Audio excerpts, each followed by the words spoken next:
On regarde un peu dans la même direction quand on traverse ces deux ouvrages, même si le premier semble être un drame absolu et le deuxième plutôt aller vers la comédie.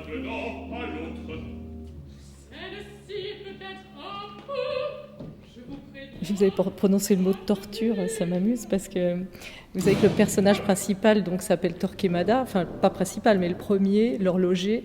Le personnage principal c'est quand même Concepción, mais bon, cet horloger a quand même un rôle fort important. Et Torquemada c'était quand même l'Inquisition espagnole, hein, c'était un personnage assez terrible. Et c'est vrai que en écoutant le prélude de leur espagnol, qui est tout sauf un prélude comique, hein, qui a quelque chose de très sombre, comme ça, très inquiétant, grouillant, moi j'ai tout de suite eu des images qui m'ont ramené vers Edgar Poe, la nouvelle Le Puits et le Pendule, avec cet homme qui est attaché avec le pendule qui est au-dessus de lui et qui menace de le couper en deux. Enfin, voilà, des choses très, très...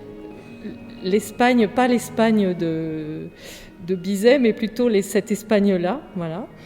Et puis bon, ce fameux prélude, il est, paraît-il, ce qui nous reste, enfin, d'un projet que Ravel avait mis en route, c'était une Olympia, d'après L'Homme de sable d'Hoffmann, donc la même origine que les contes d'Hoffmann qu'on connaît, dans lequel se trouve cette fameuse Olympia, donc la poupée mécanique.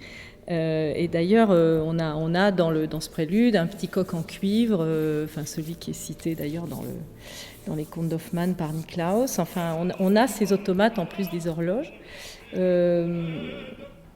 Donc, j'ai pas voulu faire vraiment un personnage d'automate en Concepción, mais il y a quand même un petit peu l'idée que cette femme, c'est un peu sa créature à Torquemada.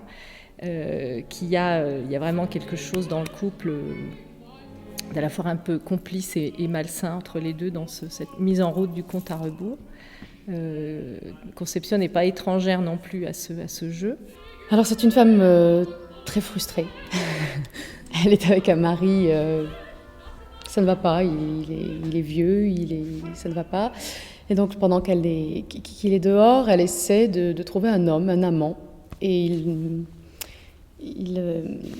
ça ne va pas, ils ne peuvent pas être à la hauteur de cette femme. Il y a toujours quelque chose qui ne va pas. Et il se trouve que celui qui va finalement lui convenir, c'est celui auquel elle ne s'attendait pas vraiment, qui est à l'écoute, qui a une intuition, qui ne demande pas grand-chose et qui finalement va lui sauter aux yeux comme étant celui qu'il faut. C'est très théâtral comme pièce. Alors, au début de l'apprentissage musical personnel, il faut faire vraiment la balance parce qu'il faut garder de la voix, de la matière vocale. Il y a des phrases très lyriques, très agréables à faire et d'autres complètement sur la parole. Et ça, il faut passer d'un geste à l'autre, se faire comprendre, en même temps passer l'orchestre, être emporté par lui et puis revenir à une parole. Et c'est du théâtre, quoi. Voilà, c'est du théâtre. Le point où vraiment tout lâche, c'est l'air de Concepción qui arrive vers la fin, où elle est au bout du rouleau et elle pète un plomb, comme on dit, où elle casse tout, où elle prend dans une colère monstre et elle se rend compte que personne n'est là, personne n'est à la hauteur. Et à ce moment-là, il y a cet homme qui arrive toujours très souriant, qui lui dit « Bon, je fais ce que vous voulez ».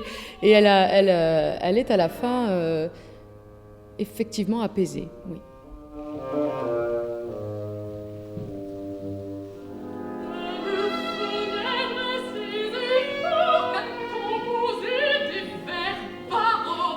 On a travaillé sur le désir, comme vous disiez, sur la manière d'habiter le corps, effectivement, de rendre ce désir qui n'est pas souvent exprimé en général dans l'opéra et qui est très très puissant chez ce personnage comique mais néanmoins complètement véridique. Donc on a beaucoup travaillé sur ça, sur le corps, sur le poids du désir dans le corps d'une femme et puis vous verrez dans les costumes aussi, dans quelque chose qui s'effeuille au fur et à mesure, des tout un tas de nœuds dans les vêtements qui symboliquement vont être libérés petit à petit, où elle cherche vraiment à s'évader de ce carcan, à le faire exploser autour d'elle. Au départ, c'est une femme qui fait les mauvais choix, qui choisit, peut-être c'est des amants que son mari lui a mis un peu dans les pattes aussi, deux amants qui vont, sur lesquels elle est fixée, mais c'est pas les bons choix. Et puis arrive ce personnage un peu inattendu du muletier, et puis en fait, ça aussi dans le travail, c'est dans la musique, mais ça s'est vraiment confirmé en travaillant avec les interprètes. Il y a vraiment une relation qui naît au début à leur insu, mais la rencontre a lieu dès le début, et puis une série de rencontres comme ça, et petit à petit, au début elle ne le voit pas, et petit à petit elle s'aperçoit, mais cet homme a des muscles de fer, etc. Enfin, à chaque étape, elle finit par tourner son regard vers lui, mais il y a en même temps quelque chose, vraiment une cristallisation qui se fait entre les deux personnages, et donc on pourrait dire que Concepción, ce serait une Olympia qui prendrait vraiment vie à la fin de l'ouvrage. On rit beaucoup des hommes autour finalement, et je trouve que le couple est très poétique finalement, le couple qui ressort de ça. C'est comique, et c'est peut-être aussi la manière dont Catherine nous l'a exposé effectivement, comme quelque chose qui est complètement le désir qui surgit avant même que les personnes ne s'en rendent vraiment compte, et qui prend sa place, qui vient, qui repart, et qui finalement donne une vraie histoire, une vraie union, même dans cette comédie totale. Si ce n'était que la place me manque, si c'est ce jeu. La raison pour laquelle tout ça fonctionne si bien, je pense que c'est qu'ils n'ont pas cherché à défendre un personnage féminin. Certes, ce sont deux personnages féminins, mais il ne faut pas oublier quand même que la voix humaine, le titre, c'est la voix humaine, et non pas la voix de la femme ou sa voix à elle, ou je ne sais quoi. Et donc dans cet ouvrage, Cocteau parle de lui-même. Et donc ça n'est pas non plus un personnage masculin déguisé en personnage féminin, c'est pas un personnage travesti. C'est un personnage qui en plus joue les deux rôles, puisqu'il joue son texte de femme, mais il joue aussi ce que lui répond l'homme de l'autre côté du fil. Donc je pense que c'est le personnage, en tout cas de la voix humaine, est un personnage beaucoup plus universel qu'un simple personnage féminin. Et donc chez Ravel, il se passe un petit peu la même chose, c'est-à-dire qu'on n'a pas un espèce de portrait figé d'une héroïne féminine. On a quelque chose qui joue entre la comédie et quelque chose de beaucoup plus profond, et qui amène une émotion très juste de ce fait, en fait. On n'est pas plaqué dans un registre ou drôle ou sombre.